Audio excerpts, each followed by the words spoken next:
पहली बात तो ये है कि आपने क्रिप्टो करेंसी में का शोशा छोड़कर, तो मैं शोशा ही कहूँगा, तो कौम को एक ऐसी लाइन देनी है जिसमें आपकी फाइनेंशियल पोजीशन जो आज है, उससे लोगों का असल में जो हट जाए और वो इन चीज़ों में लग जाएँ। पाकिस्तान का अहम इकदाम बिटकॉइन माइनिंग और एआई डाटा सेंटर से मुतालिक तारीखी फैसला कर लिया गया है। Bitcoin mining AI data centre के लिए 2000 मेगावाट बिजली मुख्तस कर दी गई। दूसरी बात ये है कि क्योंकि हम ज़हनी तौर पर एक गुलाम हैं उस सोच के जो यूएस से ओरिजिनेट होती है, और क्योंकि ट्रम्प जो है वो क्रिप्टो करेंसी के बारे में बातें कर रहा है, तो हम ट्रम्प को खुश करने के लिए ये कह रहे हैं कि जो आप कह रहे हैं हम उससे 2 हाथ आगे हैं। जी हाँ, और बड़े नौजवान हमारे दोस्त हैं, एक स्कैनर और प्रिंटर स्कैनर जी। वो उसके चलाते हैं। हाँ।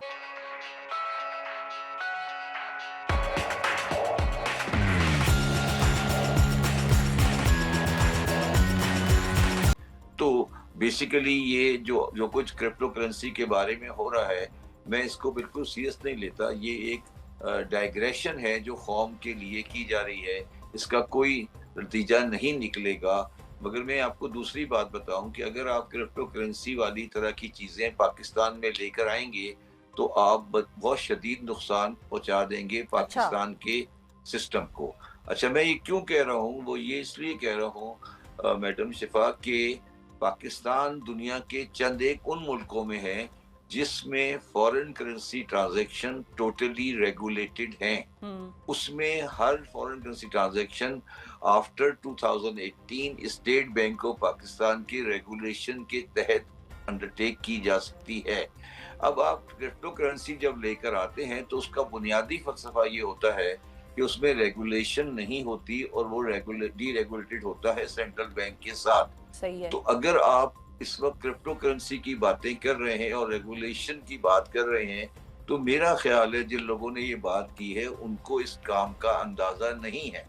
इसीलिए अगर आप देखें, जो पाकिस्तान के पढ़े लिखे लोग हैं, पढ़े लिखे मीन जो रेस्पॉन्सिबल लोग हैं, एक सेक्रेटरी फाइनेंस बोसाल साहब और एक स्टेट बैंक का जो रिप्रेजेंटेटिव है, जो कि एक्चुअली गैर सियासी लोग हैं, उन्होंने बड़ा कैटेगोरिकली कहा है कि ये चीज पाकिस्तान में इलीगल है, हमारा कोई इस किस्म का इरादा नहीं है। ये स्टेटमेंट है सेक्रेटरी फाइनेंस की, जो उन्होंने नेशनल असेंबली की फाइनेंस कमेटी में कल या परसों दी सही है। ठीक, सदी साहब ये भी बताइए कि एक ऐसा मुल्क जो कि पहले ही आईएमएफ प्रोग्राम पर चल रहा हो, उसको क्या आईएमएफ क्रिप्टो करेंसी की तरफ जाने की इजाज़त देगी अगर गवर्नमेंट ये फैसला कर लेती है बाकायदा तौर पे कि पाकिस्तान जो है वो क्रिप्टो करेंसी में सरमायाकारी करने वाली कंपनियों को बिजली के इस्तेमाल में रियायत देने का मंसूबा और ये सारी चीज़ें, तो आईएमएफ को एतराज़ होगा इस पर, या आईएमएफ वाकई इजाज़त दे देगी पाकिस्तान को? देखिए, आईएमएफ पाकिस्तान को क्रिप्टो करेंसी की इजाजत दे देगा अगर उसमें ये कंडीशन होगी कि आपका इनवर्ट फ्लो होगा, आउटवर्ड फ्लो नहीं होगा। अच्छा। मेरी गुजारिश समझ रही हैं आप? जी।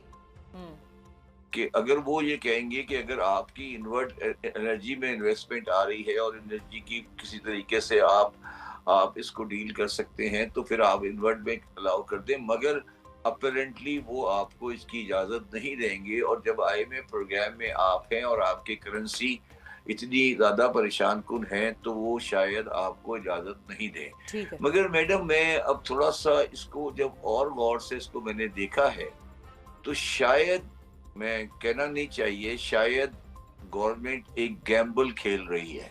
अच्छा। वो गैम्बल ये है कि क्रिप्टो करेंसी के को लाकर या उसका हवा खड़ा कर या ये कहकर कि हम क्रिप्टो करेंसी का रिजर्व बिल्टअप कर रहे हैं, वो शायद पाकिस्तान की रियल इकोनॉमिक पोजीशन जो है as far the foreign currency is concern, उसको डिस्गाइज या कैमोफ्लेज करने का इरादा रखती है।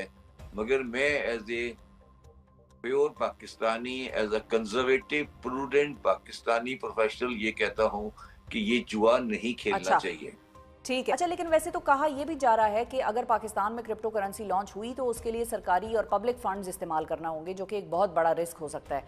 क्या वाकई ही ऐसा है कि उसके लिए पब्लिक फंड्स चाहिए होंगे और पब्लिक फंड्स इस्तेमाल करने होंगे? नहीं, मैंने कहा ना कि पाकिस्तान तो इस चीज के लिए बिल्कुल तैयार नहीं है। मैं सिर्फ आपको एक बात कहने को बता देता हूँ, आप दुनिया में सिर्फ एक कंट्री है जिसका नाम है एल सल्वाडोर, जो कि शायद कोकीन की स्मगलिंग और इस चीजों में बहुत ज्यादा आगे तक कभी जाता रहा है। दुनिया का वाहिद कंट्री है एल सल्वाडोर जिसमें क्रिप्टो करेंसी लीगल है, बाकी किसी कंट्री में क्रिप्टो करेंसी लीगल नहीं है।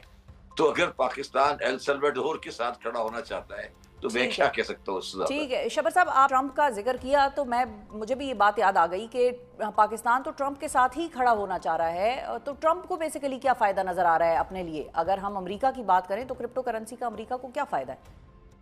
ये मेरी बात सुने, ट्रंप और अमेरिका की फाइनेंशियल सिस्टम दो अलग अलग चीजें हैं। आप प्लीज एक चीज को ध्यान में रखिएगा कि ट्रंप और अमेरिका का फाइनेंशियल सिस्टम दो अलग अलग चीजें हैं। अमेरिका का फाइनेंशियल सिस्टम एक स्टेबलाइज सिस्टम है जिसके ऊपर पूरी दुनिया की मईशत चल रही है। आपने अभी देखा होगा टैरिफ के बाद स्टॉक एक्सचेंज किस तरह मूव हुआ है और उसमें क्या एलिगेशन ट्रंप के बारे में आ रही हैं। तो आप प्लीज ट्रंप को और अमेरिका को मिक्स नहीं करें। जितनी भी पॉलिसी ट्रंप ने आने के बाद, जब से ट्रंप पावर में आए हैं, सियासी as well as financial policy उनकी तमाम बैकफायर किया है उनको, और कोई चीज में वो अभी तक कामयाब नहीं हो सके हैं क्योंकि अमेरिकन की जो सिस्टम है वो उनके सिस्टम के साथ जेल नहीं हो रही है और वो निहायत नाकामी का सामना कर रहे हैं अपनी हर चीज के अंदर जो उन्होंने पिछले 3-4 महीने में की है। और उसके मोहतमे में सही साकिब साहब जी उनका बेटा जो है वो गया बाहर अपनी मेहनत से, हिम्मत से, बाप के साथ के वालिद ने अपने दिन रात एक करके उनको पढ़ाया, आला तालीम के लिए भेजा बाहर, और क्या उसने जान की यानी बाजी लगाई और तालीम हासिल की और कमाल हासिल किया। और अब क्रिप्टो करेंसी में तो उनका उनका अंदाज जरा देखें।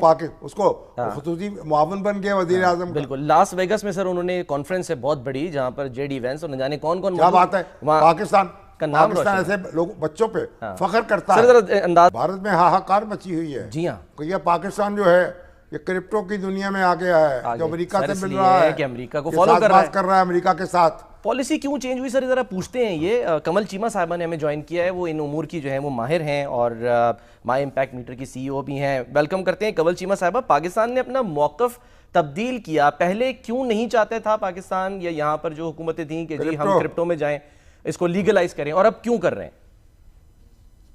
दुनिया में बहुत कम ममालिक हैं ऐसे सलमान जो कि क्रिप्टो में कुछ ना कुछ रेगुलेशन लेकर आए हैं। ऐसे सिर्फ 8 या 9 मुल्क हैं जिसमें El Salvador, USA, Japan, China कुछ करता है, यूएई, सिंगापुर, कनाडा, ऑस्ट्रेलिया। तो ये थोड़े से मुल्क हैं और पाकिस्तान जो है वो इसी लिस्ट में अब एक नया मुल्क आ रहा है। और इसकी वजह ये है जिसकी वजह से पूरी दुनिया में ये अभी तक रेगुलराइज नहीं हुआ और इतना स्लो है।